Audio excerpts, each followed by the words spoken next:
Can you hear me? Yes, we can hear you. Okay, wonderful. Thank you. Thank you. Yeah. Let me turn that. Okay, well, good morning, everybody. Actually, good afternoon, depending on where you are. And thank you very much for inviting me to give this presentation today. I'm at Michigan Tech, and I will be taking a little bit, of course, I'm going to be building on the two very excellent presentations that were just completed, but I'll be talking a little bit more about the data and some of the concerns with what data sets we have right now, what are our challenges, what are our requirements, and hence the question of completeness, reliability, and accessibility. How complete are these data sets? What we have, how reliable are they, and also what kind of access do we have to them, right? So much of this work that I'm going to be presenting was conducted with the support of the Federal Highway Administration and ESC Inc., with contractors involved. And so I wanted to do a quick shout out to them. So a little outline. I'm going to be talking about a data workshop that we organized in 2016. And the essence of the workshop was to figure out where we were with data, because we keep talking about life cycle assessment data, and we've been really wrapping our heads around a lot of the very complicated issues that were presented in the last two presentations. But then when we get down to doing the numbers, where are we getting our data from? Who's collecting them? So I'll talk a little bit about that. Why is this discussion so important? A very, very real-world instance is the implications of our understanding of data and the data sets we have with respect to the California Assembly Bill 262, and I'll talk briefly about the implications of data, and then I'm going to tie those in and relate them to reclaimed asphalt pavements, recycled asphalt in general. Okay, so. The workshop, talking about the workshop, it was a wonderful, beautiful fall day in Ann Arbor, Michigan, and we had 35 attendees, a fairly diverse set we had the DOTs, 3 US DOTs, we had city governments, we had a representation from various foreign countries, foreign to the United States, and they were members of the industry and consultants, and there were a few of us academics as well. And so it was a very, very diverse group of people to sit together, and we spent a couple of days essentially brainstorming on where we are within the life cycle assessment process, and specifically pavement life cycle assessment, and what our challenges were.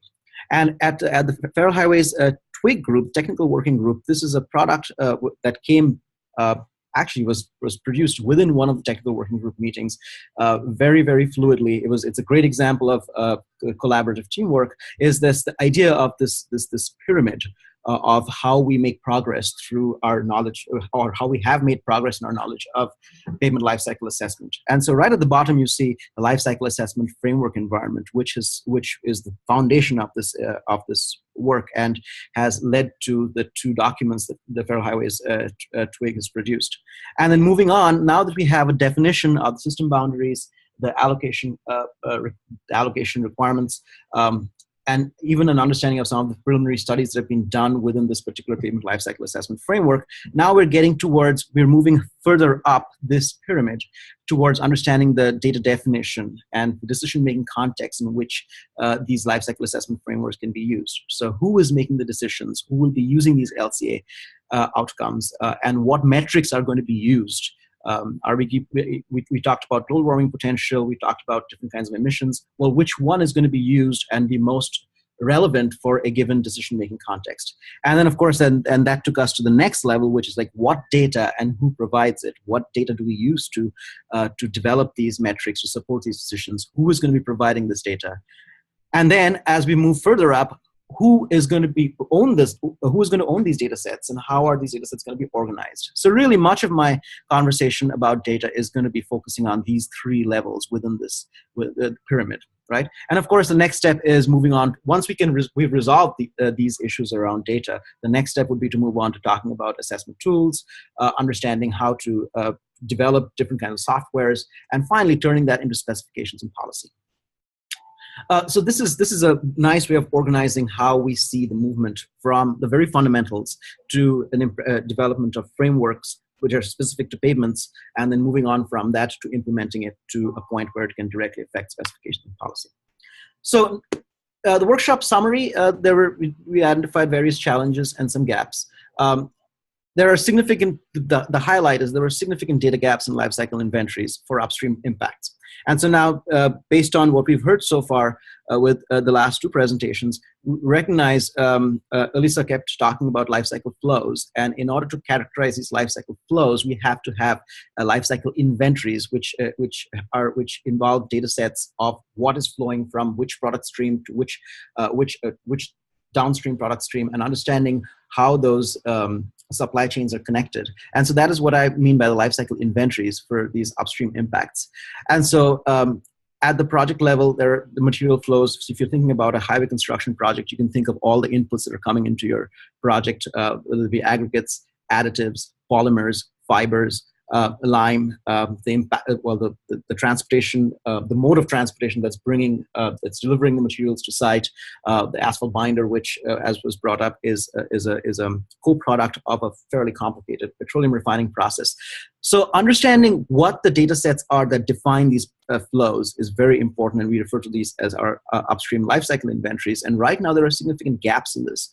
And very important to recognize is that these are coming from very diverse sectors of the supply chain. So, for example, polymers and fibers. And as civil engineers, we use polymers in our materials, but we don't necessarily always have as good an understanding of the supply chains that produce the polymers, or from where they are, or supply chains that they're co-products of, right? So there is the next aspect is there is not a lot of agreement on how to handle capital equipment impacts. So when we're looking at an asphalt pavement, or let's say asphalt mixture that's coming from a particular plant, how much of the impacts from creating the capital equipment, which is the machinery that goes into developing the mixture, do we account for? And typically, most PCRs you'll find exclude these impacts altogether, but there is an argument to actually include those impacts in some form or fashion and amortize them over the lifetime of products coming out of that plant. Recycled material handling, which is again very relevant to this webinar, and I'll come back to that later on. But the gist of it is that right now, recycled materials, and Alyssa did a great job of talking about how allocation is done for recycled materials. And as you've found out, given all these different protocols, not having a common understanding of what protocol to use for a given recycled material upstream for its first use and its subsequent uses can lead to various gaps and inconsistencies. So understanding, again, PCRs and environmental product declarations, and we haven't quite spoken about this, but product category rules, if you're familiar, provide rules for conducting LCAs for specific materials. And these product category rules have, there are quite a few of them out there, and sometimes they're not necessarily in sync with each other, especially when they have shared supply chains. And so all of this, there is, one of the ideas was that, one of the suggestions was that the Federal Highway Lifecycle Assessment Framework probably needs to update to reflect some of these challenges. And this was in 2016, so some of that has already happened. So the summary of that, continuing with the summary of challenges and gaps, is there is also the aspect of increasing knowledge in the industry with respect to PCRs and EPDs, reaching out to different industry sectors on how to use an EPD, environmental product declaration, and how to use product category rules within the context of decision making. And very importantly, at least for us in the United States, is developing funding plans for curating these public, reliable, transparent data sets. There is a necessity for transparency and reliability, specifically transparency, and is that if these data sets get used in public procurement, there are legal requirements on what kind of transparency may be required. So eventually, as these get used by agencies, what kind of guidelines would agencies need to use these big data sets, as well as the outcomes of these data sets, which is life cycle assessment outcomes, in their decision-making process. One very interesting idea that came out of it is that, as I pointed out in the last two slides, some of the problems are purely technical. You need new engineering heuristics, for example. And the other problems are more a matter of organizational, where you have to have industries collaborate to figure out how to best allocate a material that is a co-product from one and is an input to another. So really what we have is the technical and organizational components, and so there is a need for collaborative organization. And I use the term collaborative organization because these technical and organizational components are somewhat coupled, right? So what we really need in order to solve these data-related problems that came out of this meeting was a collective process that requires distributed action and a way of really a teamwork way to bring together these technical and organizational problems and view them as one problem rather than as disconnected different problems. Because given an organizational context, a technical problem may have very different solutions in different situations. So why is it important to have consistent data sets? And so this is where I'm going to quickly look at the implications of that with respect to the California Assembly Bill 262, which was passed last year. It became law in I think October of 2017. And what it broadly requires is the submission of environmental product declarations by successful bidders before the installation of any quote-unquote eligible materials. So right now, within the list of eligible materials, asphalt and concrete are not there. They were excluded. However, one can see, I mean, steel rebar is a construction material that is used for pavements, but one can also see how in the near future, these similar kind of bills will apply to asphalt and concrete. And what it is, and again, going back to the question that was asked after the second presentation, is the bill talks about greenhouse gas emissions, and as per a definition in the California Health and Safety Code. So now, of course, environmental product declarations, for those of you who are not familiar with it, are essentially an ISO standard, ISO and EN standards regulated format of a very highly regulated, fairly rigorous method of communicating your life cycle assessment outcomes, right? And so the question then comes in, if we are going to require EPDs before the installation of an eligible material, how do we know that these EPDs are coming from, are based on robust data sets? And so further exploration of the language of the bill shows us that there is a reference to ISO 14025, which is one of the ISO standards that regulate the whole EPD process. But it also says, or similarly robust. And so one can assume that's a reference to some of the EN standards, which are equally robust or have some differences, but or ISO 21930, which is a new and upcoming standard that's coming up. But one of the things that it points out is uniform standards in data collection, industry acceptance and integrity. And right now, I believe we don't have any uniform standards in data collection. And also when it comes to the idea of industry acceptance and integrity, I think that's a very high demand at this point. And we haven't, these are yawning gaps right now. Further exploration of the language goes on to, we realize that at which point the bill starts talking about global warming potential, and it asks to set a maximum acceptable global warming potential to make an eligible material ready for installation. And that leads to the questions like maximum with respect to what, who decides the threshold, what are industry averages, and right now there are very few. Concrete industry has made an effort at one industry average, but generally speaking, there are very few adequate industry averages out there. And the bill also talks about nationally and internationally recognized databases of EPDs, and we don't have any of those either. So this is another yawning gap where, if you think back to my pyramid, we already have an attempt at specification and policy, and yet the underlying layers of developing these databases, developing these benchmarks, thresholds, organizing these into quote-unquote nationally and internationally recognized databases for EPDs haven't happened yet. So there is definitely a significant need for work in the area of data sets. Now, going back to specifically the asphalt industry, I want to focus a little bit on what work has been done in North America. I was responsible for the life cycle assessment for asphalt mixtures for the North American PCR. I worked with both Richard and Heather, and they'll be speaking later on. But I want to talk about a little bit when we were putting together the PCR, which is the product category rules. So these are the guidelines for conducting life cycle assessment for asphalt mixtures if you want an environmental product declaration. And right now, the National Asphalt Pavement Association is holding that program, and they are working as a quasi-regulatory authority on the EPDs. But in order to do this, to develop this program, we have to go through a fairly rigorous process, ISO 14025 compliant process. And through that process, we had to address the question, what upstream data sets are we going to use? So this at the time, so this was completed in 2016. So at the time, if you look at it, these were some of the databases that are available. And if you look at the databases and consider them based on their access and cost, we find that 3 of these databases jump out, which are all open access as well as free. The Earthshift is relatively open access, but there is a small fee required.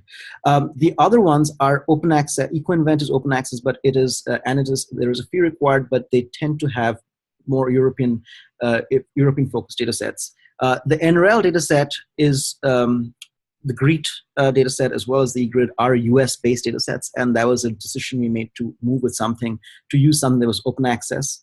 Open access and also and therefore more transparent. There was the fact that they were free was also important because cost is a barrier in the industry, and reducing that cost is an important consideration. Having said that, we also recognize that while these were open access, particularly NRL, there are yawning gaps in those data sets. The data sets are far from comprehensive. And where one could argue that, well, the Gabi data sets tend to be a lot more rigorous and comprehensive because they're not open access. There is open access to the metadata. Because there is limited open access as well as there is a fee required, that was a barrier that we decided to not navigate. So what we also did was we used the Earthshift database to actually check for how much of the comprehensiveness was, how much gap there was in the NRL data set. And as it turned out, pretty much consistently across the board, there was between about 12 to 15%, in some cases going up as far up to 20% difference in the outcomes. And that is something important to recognize. Where we have access and low cost, we have issues with comprehensiveness. And where we have comprehensiveness, we have barriers with cost and access sometimes. And this is a significant barrier in general. Getting down to more the nitty-gritties of data, when we were looking at, there is a need to create more reliable plant data inventories. So I'm talking about an asphalt plant. And we collected data from about 40 plants directly, and data and roughly altogether up to 50 plants. And of course, you recognize when you're collecting data from all these plants, about 40 plants I personally visited, you still realize that when you start doing your analysis, sometimes your N goes down all the way to 15, and then if you're lucky, you have N equals 34 or 32. But what we found was these fairly nice confidence intervals for the use of electricity and energy being all the different forms of energy that was being used on a plant. And surprising as it was, we were expecting significant differences across regions, but while there was some difference, there was a very nice pattern. For example, that electricity number, 3.32 plus or minus 0.5 kilowatt hours per ton, and that's a 95% confidence interval.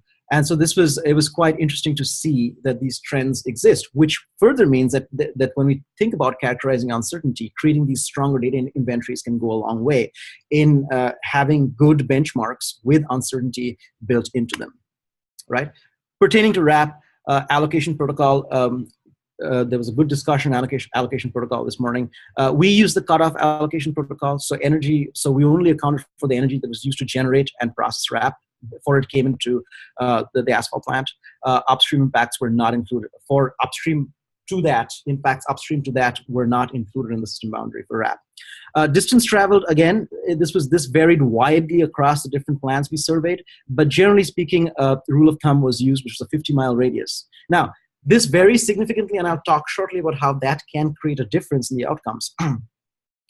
The other thing about allocation protocols is that we're finding that there are some places, some states that have a lot of RAP and literally don't have enough space to store the RAP, and plants are charging contractors at this point to dump RAP. And there are other states where there isn't enough RAP. And so we're starting to see RAP being shipped across longer distances. And that's kind of important because we're also seeing a supply-demand situation occurring. So in terms of allocation, there might be some economic considerations that may have to be taken into account at some point of time. Moving back, well, as we start using RAP in asphalt, it clearly has an impact on the LCA outcomes. It is a recycled material, and we are using the cutoff allocation criteria. So there's clearly going to be a reduction in impact, right? So reduction version binders. So what we did was we considered looking at and studying that through the lens of reduction in virgin binder content, right?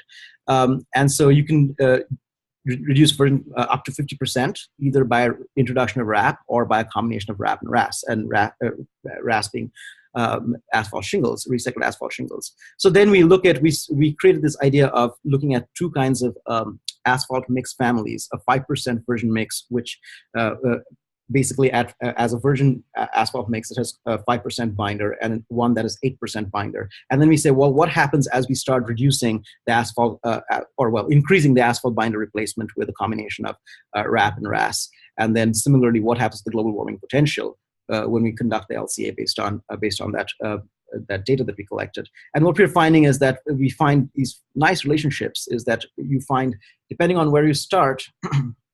Depending on where you start, of course, at an 8% versus a 5%, you see a fairly nice relationship between the reduction in global warming potential versus how that versus your asphalt binder replacement. And this is important because stuff like this can eventually move towards not specifically this, and this is specific to a set of plant data. But as we have more of these plant data sets, we can have charts like this which can go into the design process. And then, of course, then there is the whole idea of considering the more holistically considering the data that we're collecting. So asphalt binder replaced, for example, if you look at that, as you increase your asphalt binder replacement, it has an impact on thermal cracking. But it reduces your global warming potential, but in certain cases tends to worsen your thermal cracking, right? And then, of course, if you have a slightly different perspective and say, well, what happens to with the transportation distance is that as your transportation distance increases, your global warming potential goes up, right? So now, of course, you say, well, what does transportation distance of RAP have to do with asphalt binder replacement? Well, if you think of this more holistically, you realize that sometimes the reduction in global warming potential from introducing RAP into your mixture you may lose that benefit because you're actually moving your RAP over very long distances. And so then the question is, so if you're bringing in RAP to reduce the impact of your mixture, but you're bringing it in from a very far away source, then you could be actually losing that effective environmental benefit, and at the same time losing the characteristics of the material itself because the thermal cracking is potentially going up. So we did a little study on this. Actually, Chet, my PhD student, did a little study on this, and we looked at this idea of introducing more life cycle thinking based and creating more trade-off plots where you start looking at the different kinds of data sets that play up against each other and understanding how they interact, right? So what it also means is that, as we saw in this case, is that if you have these different Pareto frontiers on basically as your global warming potential decreases, how does your thermal cracking decrease? And you realize, well, there is a point at which as you decrease your global warming potential, you're actually potentially changing the way the mix works. And so finding out equivalent solutions and establishing good trade-offs between that is also a function of the kind of data sets we have. So in summary, our data gaps are significant. We need a collaborative organizations approach, and going back to this pyramid that I was talking about, we need to know when we're talking about data, we need to know the driving context in which we are using data. As we saw with the California bill, are we using it in procurement? When it comes to design, are we using it for comparison across different kinds of mixtures, across different kinds of products? Well, we have to have good data sets and thresholds and benchmarks to be able to support that. And then ultimately, when all of that is going into decisions, what kind of decisions are being informed? Are they being appropriately contextualized? And then, of course, that goes on to the next step: what data, who provides it, what is to be collected. The databases that we have right now are not complete. Where we have access and low cost, they're not comprehensive. And where we think they're comprehensive, there are issues with access and cost. And then finally, of course, we don't really have any agreed upon databases for agencies to use where we say, well, here is the go-to data set, here is the agreed upon metadata for these kinds of processes that we can use. So really, I think I've raised more problems than I have actually given you solutions, but these are, of course, very live issues that we continue to work on. Thank you. Thank you very much. And so we just have time for one question. And so the question is,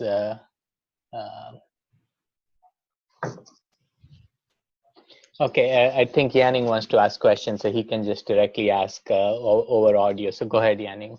Yeah, right. So I have a question. So as we have these uncertainties in the data, in the life cycle assessment, so in terms of LCA aided decision making, so what will these uncertainties in the data have an impact on the final decisions that we make, and how we could minimize the risk? That's a brilliant question. And actually, my PhD student Chet, he's actually working on this right now, is to look at how uncertainties in your foreground data. So, for example, when you're collecting electricity data, or how do they propagate through the entire life cycle assessment? And so, Right. depending on where you're introducing that uncertainty, it can have very different impacts. So there are some. So we call it parameter uncertainty, and so. Mm-hmm. Stay tuned. We're sending it out a paper to TRB to look at that.